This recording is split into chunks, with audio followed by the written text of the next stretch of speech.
حضرت ابو ہریرہ رضی اللہ تعالی عنہ سے روایت ہے کہ نبی اکرم صلی اللہ علیہ وسلم نے فرمایا، جب میاں بیوی سے جسمانی تعلق قائم کرے تو اس پر غسل واجب ہو جاتا ہے۔ اسے بخاری اور مسلم نے روایت کیا ہے۔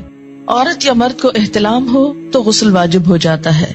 ان قتادۃ ان انس بن مالک حدثهم ان ام سلیم حدثته انها سألت نبی اللہ صلی اللہ علیہ وسلم عن المرأة ترى في منامها ما يرى الرجل فقال رسول الله صلی اللہ علیہ وسلم اذا رأت ذلك المرأة فلتغتسل فقالت ام سلمة واستحييت من ذلك قالت وهل يكون هذا فقال نبي الله صلى الله عليه وسلم نعم فمن أين يكون الشبه إن ماء الرجل غليظ أبيض وماء المرأة رقيق أصفر فمن أيهما على أو سبق يكون منه الشبه رواہ مسلم۔ قتادہ سے روایت ہے کہ انس ابن مالک رضی اللہ تعالی عنہ نے ان سے حدیث بیان کی کہ ام سلیم رضی اللہ تعالی عنہا نے رسول اللہ صلی اللہ علیہ وسلم سے پوچھا، اگر عورت خواب میں دیکھے وہ جو مرد دیکھتا ہے، آپ نے فرمایا جب عورت ایسا دیکھے تو غسل کرے۔ ام سلمہ رضی اللہ تعالی عنہا نے کہا کہ مجھے شرم آئی، میں نے کہا ایسا کیا ہوتا ہے، یعنی عورت کو بھی احتلام ہوتا ہے؟ رسول اللہ صلی اللہ علیہ وسلم نے فرمایا بے شک ایسا ہوتا ہے، ورنہ بچہ عورت کے مشابہ کیوں کر ہوتا ہے؟ آپ نے فرمایا مرد کا نطفہ سفید اور گاڑھا ہوتا ہے جبکہ عورت کا نطفہ پتلا اور زرد ہوتا ہے، دونوں میں سے جو بھی غالب آ جائے بچہ اسی کے مشابہ پیدا ہوتا ہے۔ اسے مسلم نے روایت کیا ہے۔ منی خارج ہونے پر غسل واجب ہو جاتا ہے۔ غسل جنابت میں پہلے دونوں ہاتھ دھونے چاہیے، پھر طہارت حاصل کر کے وضو کرنا چاہیے۔ عن عائشہ رضی اللہ عنہا ان رسول اللہ صلی اللہ علیہ وسلم کان اذا اغتسل من الجنابۃ بدأ فغسل یدیہ قبل ان يدخل يده في الاناء ثم تودأ مثل وضوئه للصلاة رواہ مسلم۔ حضرت عائشہ رضی اللہ تعالی عنہا سے روایت ہے کہ رسول اللہ صلی اللہ علیہ وسلم جب غسل جنابت کرتے تو برتن میں ہاتھ ڈالنے سے پہلے دونوں ہاتھ دھوتے، پھر نماز کی طرح وضو کرتے، پھر غسل فرماتے۔ اسے مسلم نے روایت کیا ہے۔ غسل جنابت کا مسنون طریقہ یہ ہے۔ عن عائشہ رضی اللہ عنہا قالت کان رسول اللہ صلی اللہ علیہ وسلم اذا اغتسل من الجنابۃ یبدأ ویغسل یدیہ ثم يفرغ بيمينه على شماله فيغسل فرجه ثم يتودأ وضوءه للصلاة ثم يأخذ الماء فيدخل أصابعه في أصول الشعر حتى إذا رأى أن قد استبرأ ثم حفن على رأسه 3 حفنات ثم أفاض على سائر جسده ثم غسل رجليه متفق علیہ۔ حضرت عائشہ رضی اللہ تعالی عنہا سے روایت ہے کہ جب رسول اللہ صلی اللہ علیہ وسلم غسل جنابت فرماتے تو پہلے اپنے دونوں ہاتھوں کو دھوتے، پھر دائیں ہاتھ سے بائیں ہاتھ پر پانی ڈال کر استنجا کرتے، یعنی استنجا کے لیے بایاں ہاتھ استعمال کرنا چاہیے جبکہ پانی دائیں ہاتھ سے ڈالنا چاہیے، پھر نماز کی طرح کا وضو کرتے۔ اس کے بعد ہاتھوں کی انگلیوں سے سر کے بالوں کی جڑوں کو پانی سے تر کرتے، یعنی پورے سر کی سکن اور بالوں کی جڑیں اچھی طرح ویٹ ہونی چاہیے، دھلنی چاہیے۔ 3 لپ پانی سر میں ڈالتے، یعنی 3 times ایٹ لیسٹ سر پہ پانی پور کرتے، اور پھر سارے بدن پر پانی بہا دیتے، آخر میں پھر پاؤں دھوتے۔ اسے بخاری اور مسلم نے روایت کیا ہے۔ پاؤں دھونے کی حکمت کیا ہے؟ اس لیے کہ کچی زمین ہوتی تھی اور نہاتے وقت پانی جب زمین پہ پڑتا تو چھینٹے دوبارہ پاؤں پنڈلیوں تک آ جاتے، تو اس سے آخر میں پھر پاؤں دھو لیتے اور مکمل طور پر پاک ہو جاتے۔ تو ترتیب کیا ہوئی؟ پہلے دونوں ہاتھ دھونا۔ ہاتھ کیوں دھونے کی ضرورت ہے؟ اس لیے کہ ہاتھ اگر کسی بھی ناپاک چیز کو لگے ہیں تو ہاتھ صاف کر لیے جائیں، اور صاف کرتے وقت برتن کے اندر ہاتھ ڈال کے ہاتھ نہیں دھوئے جائیں گے، بلکہ برتن کو انڈیل کر اس سے پانی لے کر ہاتھ دھوئے جائیں گے۔ اور یہ بھی یاد رکھیے کہ اس دور میں ضروری نہیں تھا کہ ہر ایک کے پاس مگ اور پراپر نہانے کا سامان یا شاور ہو، اس لیے عموماً مٹی کے برتنوں میں کھلے یا حوض یا گھڑے کی طرح کے برتنوں میں پانی ہوتا تھا۔ آج بھی بہت سے دیہات اور گاؤں میں پسماندہ علاقوں میں پانی رکھنے کا یہی انتظام ہوتا ہے، تو اس میں آپ صلی اللہ علیہ وسلم نے اتنا آسان اور فطری طریقہ بتایا کہ جو ہر ایک کی ریچ میں ہو، ہر ایک کے بس میں ہو۔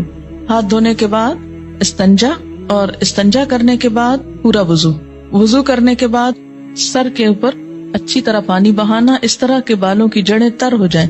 کوئی اگر چیز ایسی لگی ہوئی ہو کہ جس سے اسکن تک پانی نہیں پہنچتا تو اس چیز کو کھرچنا اور صاف کرنا ضروری ہے. مثلا اگر چنگم لگ گئی ہے کہیں یا کوئی اور پینٹ لگ گیا ہے تو اسکن سے اس کا ہٹانا ضروری ہے تاکہ اسکن تک پانی پہنچے. اس کے بعد پورے جسم پہ پانی بہا لیا اور پھر آخر میں پاؤں دھو لیے. لیکن اگر واش روم ایسا ہے کہ جس میں چھینٹے پلٹنے کا ڈر نہیں، ویسے جیسا بھی ہو کچھ نہ کچھ چھینٹے تو پلٹ ہی آتے ہیں، تو اس لیے اگر پاؤں بعد میں دھو لیے جائیں تو انسان کو مکمل طور پر پاکی کا احساس ہو جاتا ہے. غسل جنابت میں پانی سر کے بالوں کی جڑوں تک پہنچنا چاہیے. ان ثوبان رضی اللہ عنہ انہ مستفت النبی صلی اللہ علیہ وسلم عن ذلك فقال اما الرجل فلينشر رأسه فليغسله حتى يبلغ اصول الشعر واما المرأة فلا عليها ان لا تنقضه لتغرف على رأسها 3 غرفات بكفها. رواہ ابو داود. حضرت ثوبان رضی اللہ عنہ سے روایت ہے کہ صحابہ کرام نے نبی اکرم صلی اللہ علیہ وسلم سے غسل جنابت کے بارے میں سوال کیا تو آپ نے فرمایا کہ مرد اپنے سر کے بال کھولے اور انہیں دھوئے حتیٰ کہ پانی بالوں کی جڑوں تک پہنچ جائے، اور عورت کے لیے بالوں کو کھولنا ضروری نہیں، یعنی چٹیا وغیرہ ساری کھولنے کی ضرورت نہیں، بلکہ وہ اپنی دونوں ہتھیلیوں سے 3 لپ پانی اپنے سر میں ڈال لے پھر غسل مکمل کر لے. اسے ابو داؤد نے روایت کیا ہے. اس سے کیا پتہ چلتا ہے کہ سارے بال دھونا ضروری نہیں بلکہ سر کی اسکن اور جڑیں بھگونا ضروری ہے، اور اس میں کوئی ایک بال برابر جگہ بھی خشک نہیں رہنی چاہیے. جہاں لمبے بالوں کا تعلق ہے یا لمبی چوٹی کا تعلق ہے تو وہ ایک طرف کو کر کے، یا یہ ہے کہ اگر پیچھے ہیں تو سر آگے کو کر کے دونوں ہاتھوں کو ملا کے، اس کو لپ بولتے ہیں نا، تو دونوں ہاتھوں کو ملا کے پانی اٹھا کے اچھی طرح اس سے سر کو مل لیا جائے. نیل پالش یا کوئی دوسری ایسی چیز جو جسم تک پانی نہ پہنچنے دے، اسے دور کیے بغیر غسل مکمل نہیں ہوتا، یعنی پاکی حاصل نہیں ہوتی. غسل جنابت کے لیے پانی میسر نہ ہو تو غسل کی نیت سے کیا ہوا تیمم ہی کافی ہے. ان عمران ابن حسین رضی اللہ عنہما ان رسول اللہ صلی اللہ علیہ وسلم رأى رجلا معتزلا لم يصلي في القوم فقال يا فلان ما منعك ان تصلي في القوم فقال يا رسول الله صلى الله عليه وسلم اصابتني جنابة ولا ماء قال عليك بالسعيد فانه يكفيك. رواه البخاري. حضرت عمران بن حسین رضی اللہ عنہ سے روایت ہے کہ رسول اللہ صلی اللہ علیہ وسلم نے ایک آدمی کو دیکھا جو الگ بیٹھا تھا اور لوگوں کے ساتھ نماز نہیں پڑھی تھی. آپ نے فرمایا اے فلاں آدمی تو نے لوگوں کے ساتھ نماز کیوں نہیں پڑھی؟ اس نے عرض کیا میں جنبی ہوں اور پانی بھی میسر نہیں. رسول اللہ صلی اللہ علیہ وسلم نے فرمایا پاک مٹی سے تیمم کر لو، وہی غسل جنابت اور وضو کے لیے کافی ہے. اسے بخاری اور مسلم نے روایت کیا. اسی طرح بسا اوقات پیریڈز میں جب نہانا واجب ہوتا ہے پاک ہونے کے بعد، اور انسان بخار کی شدید کیفیت میں مثلا نہا نہیں سکتا یا کسی اور ایسی تکلیف یا بیماری میں ہے، تو اس میں بھی صرف تیمم کافی ہے، اور وہ تیمم 2 دفعہ کرنے کی ضرورت نہیں. ایک ہی تیمم غسل اور وضو دونوں کے قائم مقام ہو جائے گا. حیض ختم ہونے کے بعد غسل کرنا واجب ہے، یعنی اب کون کون سی چیزیں غسل کو واجب کر رہی ہیں ان سب کا یہاں ذکر کیا جا رہا ہے. عن عائشة رضی اللہ عنہا ان فاطمة بنت ابی حبیش كانت تستحاض فسألت النبی صلی اللہ علیہ وسلم فقال ذلك عرق وليست بالحیضة فإذا اقبلت الحیضة فدع الصلاة وإذا ادبرت فاغتسلی وصلی. رواہ البخاری. حضرت عائشہ رضی اللہ تعالی عنہا سے روایت ہے کہ حضرت فاطمہ بنت ابی حبیش رضی اللہ عنہا کو استحاضہ کی شکایت تھی. انہوں نے رسول اللہ صلی اللہ علیہ وسلم سے مسئلہ پوچھا تو آپ نے فرمایا یہ ایک رگ کا خون ہے، حیض کا نہیں. جب حیض شروع ہو تو نماز چھوڑ دو، جب ختم ہو جائے تو غسل کر کے نماز شروع کر دو. اسے بخاری نے روایت کیا ہے. تو استحاضہ کا جو سورس ہے وہ حیض کے سورس سے مختلف ہے. استحاضہ ایسے جیسے جسم کے کسی بھی اور حصے سے خون نکلنا. استحاضہ کی مریض خاتون کو حسب عادت حیض کے ایام شمار کر کے غسل کرنا چاہیے. عن عائشة رضی اللہ عنہا زوج النبی صلی اللہ علیہ وسلم قالت ان ام حبیبة رضی اللہ عنہا بنت جحش التي كانت تحت عبد الرحمن بن عوف رضی اللہ عنہ شکت الى رسول اللہ صلی اللہ علیہ وسلم الدم فقال لها امكثي قدر ما كانت تحبسك حيضتك ثم اغتسلي فكانت تغتسل عند كل صلاة. رواہ مسلم.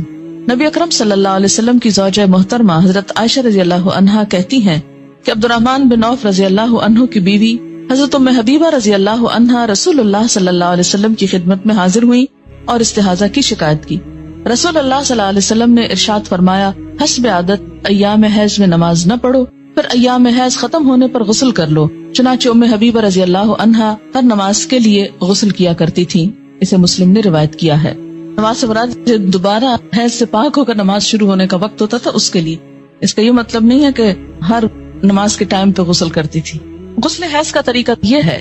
عن عائشہ رضی اللہ عنہا ان اسماء سألت النبی صلی اللہ علیہ وسلم عن غسل المحیض فقال تأخذ احداکن ماءها وسدرتها فتطهر فتحسن الطهور ثم تصب على رأسها فتدلكه دلكا شديدا حتى يبلغ شؤون رأسها ثم تصب عليه الماء ثم تأخذ فرصة ممسكة فتطهر بها. فقالت اسماء وكيف أتطهر؟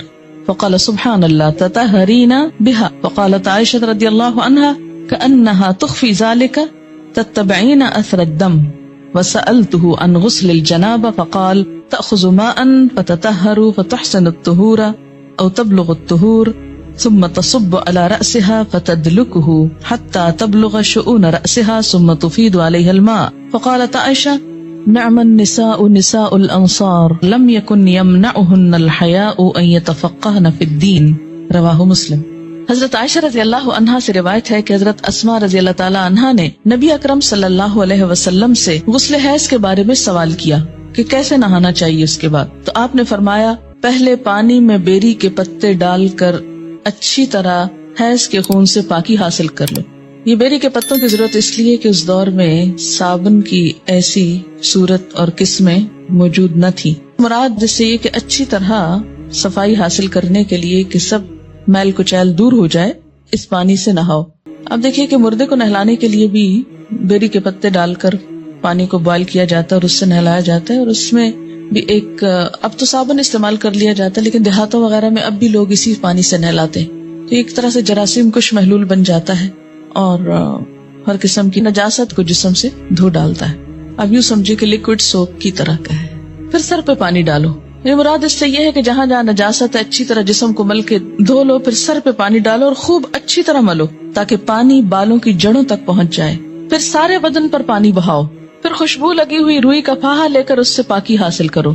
یعنی جسم سے ساری اسمیل دور کرنے کے لیے کیا کرو, روئی کو خوشبو لگا کر اسے جسم پر لگاؤ تاکہ خون کی ساری نجاست کا اثر اور اسمیل اور گندگی دور ہو جائے. آج کے دور میں بھی اگر ایسا کیا جائے تو بہت اچھا ہے, لیکن صابن وغیرہ بھی خوشبودار جو ہوتا ہے اس سے یہ کام لیا جا سکتا ہے. اس سے آپ اندازہ لگائیں نا کہ اسلام پاکیزگی, طہارت, صفائی ستھرائی اور خصوصاً ایک عورت سے اچھی اسمیل آنے کی طرف کتنا متوجہ کرتا ہے. بہت سے ازواجی زندگیوں میں جھگڑے محض اس لیے ہوتے ہیں کہ عورتیں اپنی کیئر نہیں کرتی اور خصوصاً جو نجاست سامنے نظر نہیں آتی اس کے بارے میں بہت کیئر لیس ہوتی. تو یہ چیز درست نہیں. اس لیے آپ دیکھیں کہ اللہ کے رسول صلی اللہ علیہ وسلم نے اگرچہ مسئلے میں کتنی حیا ہے لیکن اس کے باوجود اچھی طرح کھول کے بات سمجھائی تاکہ کوئی بھی ابہام نہ رہے.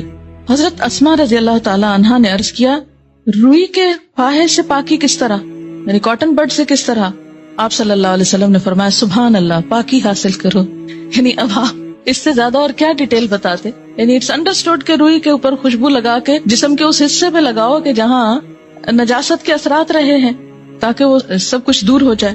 حضرت عائشہ رضی اللہ عنہا نے آہستہ سے بتایا کہ حیض کی جگہ پر لگاؤ.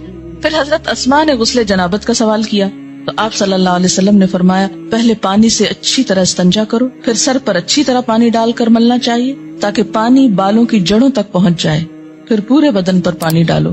حضرت عائشہ رضی اللہ تعالی عنہا کہتی ہیں کہ انصار کی عورتیں بھی کیا خوب عورتیں ہیں کہ دین کی باتیں پوچھنے میں شرم محسوس نہیں کرتی. اسے مسلم نے روایت کیا.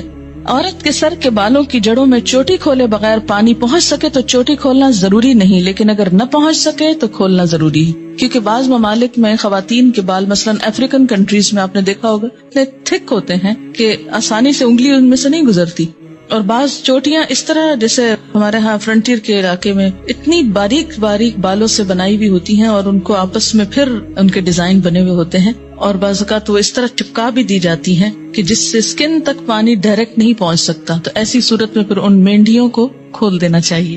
ان ام سلمہ رضی اللہ عنہا قالت قلت یا رسول اللہ صلی اللہ علیہ وسلم ان امرأة اشد ظفر رأسی افانقضه لغسل الجنابہ قال لا انما يكفيك ان تحسي على رأسك 3 حسيات ثم تفيدين عليك الماء فتطهرين رواہ مسلم.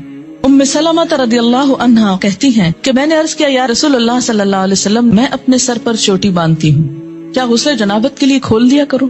آپ نے فرمایا نہیں، سر پر 3 لب پانی ڈال لینا کافی ہے اور اس کے بعد سارے بدن پر پانی بہا کر پاک ہو سکتی ہو. اسے مسلم نے روایت کیا ہے. ان عائشہ رضی اللہ عنہا ان النبی صلی اللہ علیہ وسلم قال لها وكانت حائضا انقضی شعرکی واغتسلی رواہ ابن ماجہ.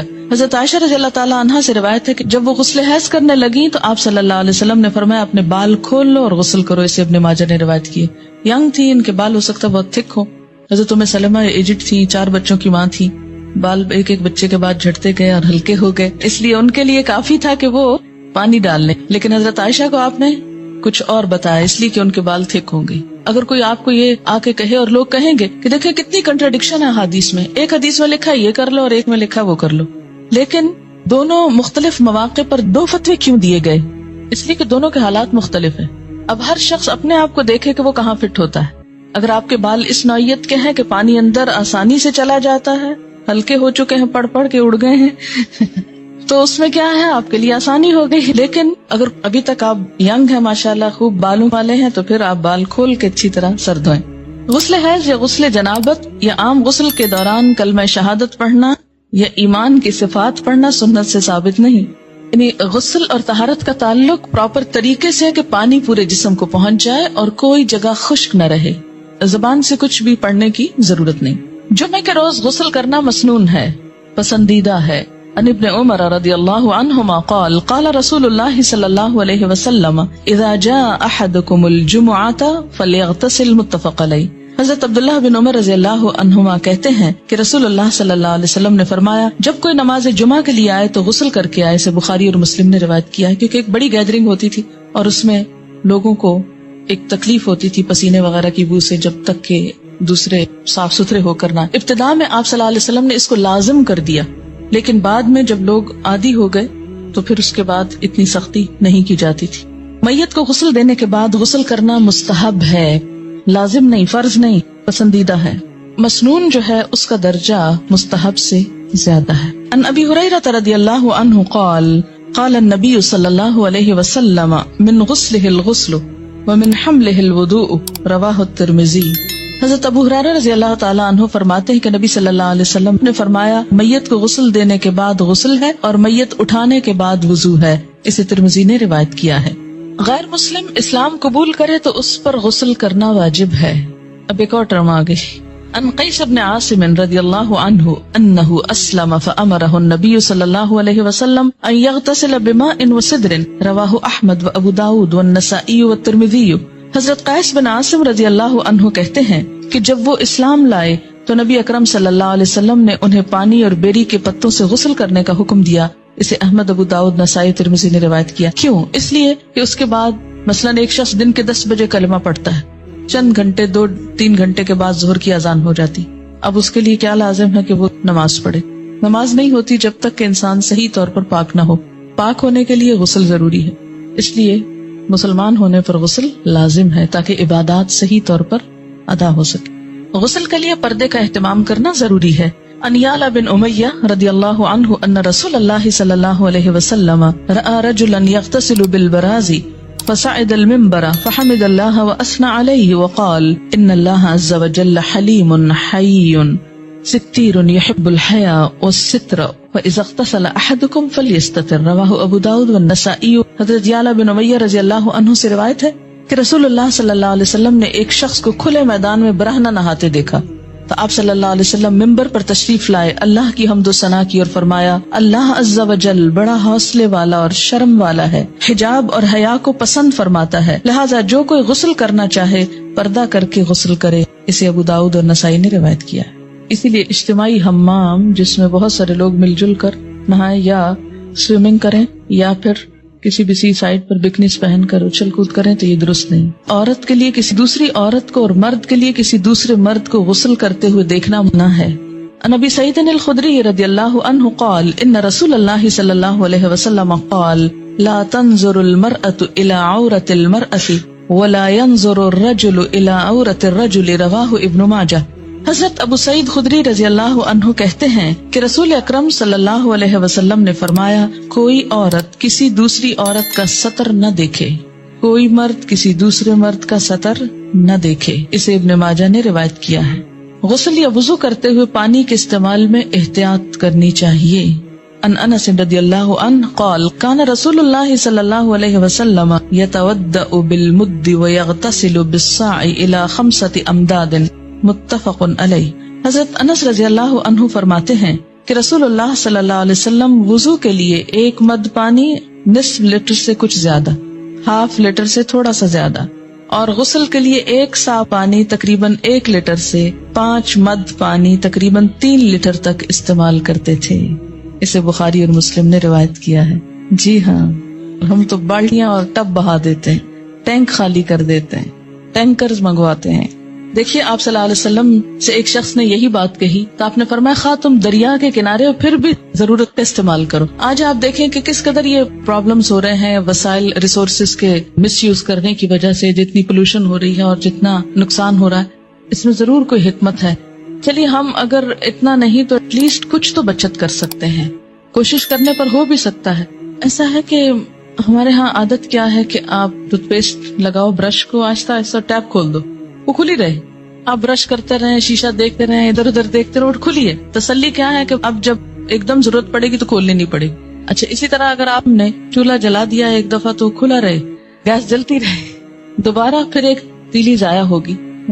یا یہ کہ اب کون ماچس کھولے اور اس میں سے لائٹر آن کرے, پریس کرے اور اس میں اٹھائے اور لگائے, تو بہتر ہے کھلا رہے. جتنی دیر 2 4 5 گھنٹے کچن میں کام ہو رہا ہے بس جل رہی ہے گیس, تو یہ سب چیزیں اسراف میں آ جاتی ہیں. ایسا کرنا جو ہے وہ دوسرے انسانوں کے حق کو مارنا ہے. پھر اسی طرح باتھ روم میں کوئی نہیں, بس بجلی جلتی رہے, اس لیے کہ پھر کبھی جانا پڑا تو پھر کون بٹن آن کرے گا. تو اس سے آپ دیکھیں کہ بے وجہ ایک تو بل پے کرتے ہیں آپ, دوسری بات یہ ہے کہ ریسورسز ضائع ہوتے ہیں. ہمارے ملک میں پہلے ہی بجلی کی کمی ہے, بہت سے گاؤں دیہات وغیرہ کو بجلی کیوں نہیں مل رہی, اس لیے کہ بجلی ہے نہیں. اسی طرح بعض اوقات لوڈ شیڈنگ ہو جاتی. کیوں کرنی پڑتی ہے لوڈ شیڈنگ؟ اس لیے کہ ہم احتیاط سے استعمال نہیں کرتے. تو ہر چیز اپنی ضرورت اور حد کے اندر ہو تو وہی بہتر ہے. یعنی بخل اور کنجوسی کے لیے بھی نہیں کہا گیا کہ اب اگر ضرورت ہے تو آپ لائٹ نہیں جلائیں کہ بجلی کو بل دینا پڑے گا, یا یہ ہے کہ یہ ضائع ہو رہی ہے. نہیں, ضرورت اگر تھوڑی روشنی کی تھوڑی زیادہ تو زیادہ, اس سے زیادہ کی ضرورت ہے اس سے زیادہ, لیکن ضرورت ہو. مگر بلا ضرورت بے وجہ صرف شان و شوکت کی نمائش کے لیے اور دکھاوے کے لیے وسائل کو ضائع کرنا یہ اسلامی طریقہ نہیں. مسنون طریقے سے غسل کرنے کے بعد وضو کی ضرورت باقی نہیں رہتی. عن عائشہ رضی اللہ عنہا قالت کان رسول اللہ صلی اللہ علیہ وسلم لا يتودع بعد الغسل رواہ ابو داؤد والترمذی وابن ماجہ والنسائی والحاکم. حضرت عائشہ رضی اللہ عنہا فرماتی ہے کہ رسول اللہ صلی اللہ علیہ وسلم غسل کے بعد وضو نہیں کیا کرتے تھے, کیونکہ غسل شروع ہونے سے پہلے سب کچھ استنجا بھی کر لیتے, وضو بھی کر لیتے اور پھر صرف پانی بہاتے تھے. اسے ابو داؤد, ترمذی, ابن ماجہ, نسائی اور حاکم نے روایت کیا. اس سے کیا پتہ چلتا ہے کہ انسان اس کے بعد اگر نماز پڑھنا چاہے تو نماز بھی پڑھ سکتا ہے. ہمارے یہاں تو یہ تصور ہے کہ سر سے دوپٹہ اترا تو وضو ٹوٹ جائے گا, یا یہ ہے کہ اگر کپڑے چینج کیے تو وضو ٹوٹ جائے گا. تو کپڑے چینج کرنے سے اور سر کے دوپٹہ اترنے سے وضو نہیں جاتا, اور اس کے لیے یہی دلیل ہے. جی, پسندیدہ یہی ہے کہ ہر کام میں دایاں طرف استعمال کیا جائے. اسی طرح نہاتے وقت اگر جیسے بازو پہ صابن لگا رہے ہیں تو پہلے رائٹ سائڈ پہ لگائیے, ہاں پھر دوسری طرف آ جائے. لیکن یہ بھی ہو سکتا ہے نا کہ پہلے اگر ہاف اوپر والے کو اگر آپ پہلے دائیں اور پھر بائیں پہ کر لیا, پھر دائیں ٹانگ اور بائیں اس پہ کر لیا, یا سارا اوپر سے نیچے تک رائٹ پہلے کر لیں پھر پورا لیفٹ کر لیں, تو جیسے بھی آسانی ہو. جی ہاں, پانی کا بھی حساب ہوتا ہے. ان کا سوال یہ ہے کہ شاور کے نیچے کھڑے ہو کر عموماً نہایا جاتا ہے, تو کیا نہا سکتے ہیں؟ نہا سکتے ہیں, ایسی کوئی پابندی نہیں کہ آپ بیٹھ کر ہی نہائیں. اور خاص طور پر جب آپ جسم پہ پانی بہائیں گے تو بیٹھ کر پانی کیسے بہے گا, وہ تو پوری طرح آپ پاک نہیں ہو سکتے, منع نہیں کیا گیا. ایک بات یاد رکھیے, اس میں بڑی آسانی رہے گی آپ سب کو کہ ناپاکی 2 طرح کی ہوتی ہے, جنابت, اور اسی میں جنابت کی 2 بڑی وجوہات ہیں. انٹرکورس اور احتلام یہ جنابت میں آ جاتی ہیں دونوں چیزیں، ٹھیک ہے، یہ غسل کو واجب کرتی ہیں. اور دوسری بڑی ناپاکی کیا ہے؟ حیض. ان دونوں کے بعد یعنی جنابت اور حیض دونوں کے بعد نہانا فرض ہے، لازم ہے، الا یہ کہ کوئی بیمار ہو. اس صورت میں کیا ہے؟ تیمم ہے. واضح. جمعے کے دن نہانا مسنون ہے، مسلمان ہونے کے بعد نہانا واجب ہے، مردے کو غسل دینے کے بعد نہانا مستحب ہے. عام طور پر پاکیزگی اور صفائی ستھرائی کے لیے نہانا بھی مستحب ہے، اچھا ہے، انسان کی کیفیت زیادہ بہتر ہوتی ہے بنسبت اس کے کہ انسان میلا کچیلا رہے. اتنی بات سمجھ میں آ گئی. اب جو فرض غسل ہے، کون کون سا؟ جنابت اور حیض دونوں کا فرض غسل. اس میں آپ دیکھیے کہ پھر 2-3 چیزیں لازم ہیں. ایک یہ ہے کہ وضو کی طرح کا وضو ہو. وضو سے مراد کیا ہے؟ کلی اور ناک میں پانی ڈالنا، باقی تو سارا آپ دھو ہی لیتے ہیں. اگر آپ وضو نہیں کریں گے، کلی اور ناک میں پانی نہیں ڈالیں گے، تو آپ کا پاک ہونے کا غسل نہیں ہوگا. اور دوسری بڑی شرط کیا ہے؟ سارے جسم پہ پانی بہانا، کہ ایک بال جتنی جگہ بھی خشک نہ رہے. اگر کوئی چیز بھی جسم کو لگی ہوئی ہے تو اس کو اتار دیجئے، ہٹا دیجئے، صاف کر دیجئے. اور اس کے بعد بعض اوقات لوگ نیل پالش وغیرہ اتارتے ہیں، لیکن کیا ہوتا ہے سامنے سے اتار دیتے اور باریک حصے نہیں دیکھتے کہ جو اندر تک لگی ہوئی ہوتی. اسلام نیل پالش کا دشمن نہیں ہے. اگر آپ نے آٹا گوندا ہے اور آٹا آپ کے ہاتھوں کے ساتھ سوکھ کے اندر کو ناخنوں میں لگ گیا ہے اور وہ نہیں آپ نے اتارا اور آپ نہا چکے، تو اس سے آپ کا غسل نہیں ہوتا. ٹھیک ہے. کلی اور ناک میں پانی ڈالنا، استنجا کرنا کہ ہر طرح کی نجاست اتر جائے، اور پورے جسم پہ پانی بہانا اس طرح کہ کوئی بال بھی خشک نہ رہے. یہ فرض غسل کے لیے. باقی مسنون غسل میں کیا ہے؟ اسی طرح ہی ہے طریقہ، لیکن بعض اوقات کیا ہوتا ہے کہ اگر کوئی کمی بیشی رہ گئی تو حرج کوئی نہیں، کوئی گناہ کی بات نہیں. مستحب غسل میں بھی. اور عام روزمرہ میں اگر آپ سر نہیں دھو رہے، صرف نیچے کا دھڑ جو ہے اس کو دھو رہے ہیں تو بھی کافی ہے. ضروری نہیں کہ ہر دفعہ نہانے میں سر ضرور دھویا جائے.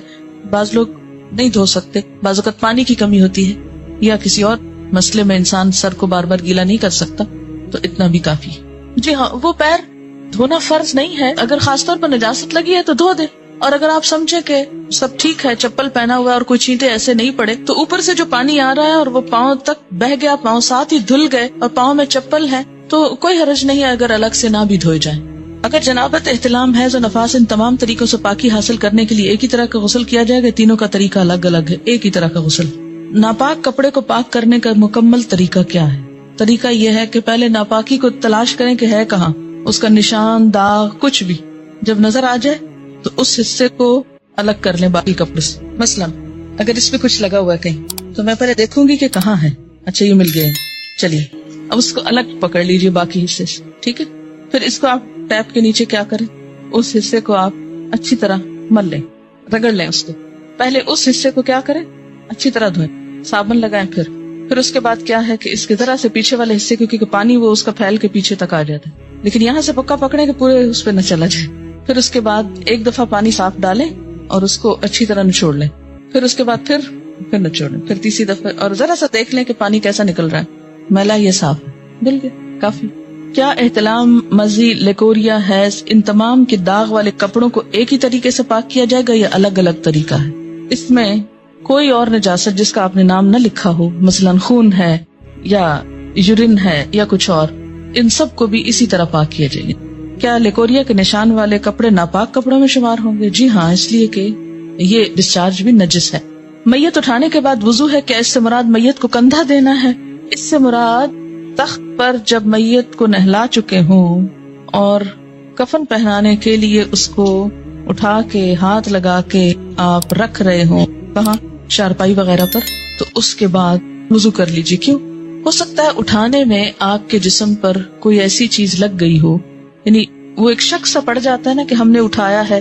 اور اٹھانے سے مراد یہ نہیں کہ صرف آپ اس کے بال پکڑیں گے یا پاؤں پکڑیں گے. میت کو جب اٹھایا جاتا ہے تو اس میں اس کی بیک کے نیچے، اس کی ٹانگوں کے نیچے، پاؤں کی طرف سے یوں ہاتھ، جیسے بچے کو نہیں اٹھاتے اس طرح کر کے ہاتھ نیچے سے ہاتھ دے کے رکھتے، ورنہ تو اس کی کمر ٹوٹ جائے، کیونکہ وہ تو سارا بوجھ ڈالے ہوئے ہوتا ہے. ٹھیک ہے. تو جس طرح ایک چھوٹے بچے کو آپ صرف گردن سے پکڑ کے نہیں اٹھاتے یا گردن اور پاؤں سے پکڑ کے نہیں اٹھاتے، بلکہ کیا کرتے، نیچے سے ہاتھ دیتے. اب آپ دیکھیے کہ جب مردے کو نہلاتے ہیں نا، تو بسا اوقات مردے کے اندر سے مسلسل ڈسچارج ہوتا رہتا ہے اور وہ ڈسچارج ناپاک ہوتا ہے. پیلا پانی عموماً نکلتا رہتا ہے. بعض اوقات یہ ہوتا ہے کہ موت کی جو شدت ہوتی ہے، سختی ہوتی ہے، اس سے یورین پاس ہو جاتا ہے یا کوئی اور نجاست جسم سے نکل آتی ہے، کیونکہ انسان ایک کشمکش کی حالت میں ہوتا ہے، شدید تکلیف کی حالت میں ہوتا ہے. تو جب جان نکلتی ہے تو وہ ایک خوف. آپ دیکھیں نا کہ جب خصوصاً اگر مردے کے پاس ایسے فرشتے آئے ہوں کہ جو عذاب والے ہوں تو ان کو دیکھتے ہی خوف زدہ ہو جاتا ہے. تو اس خوف میں جیسے آپ نے دیکھو کہ بعض بچوں کو مار پڑے تو پیشاب نکل جاتا ہے، ان کا ہوتا ہے نا خوف کی حالت میں.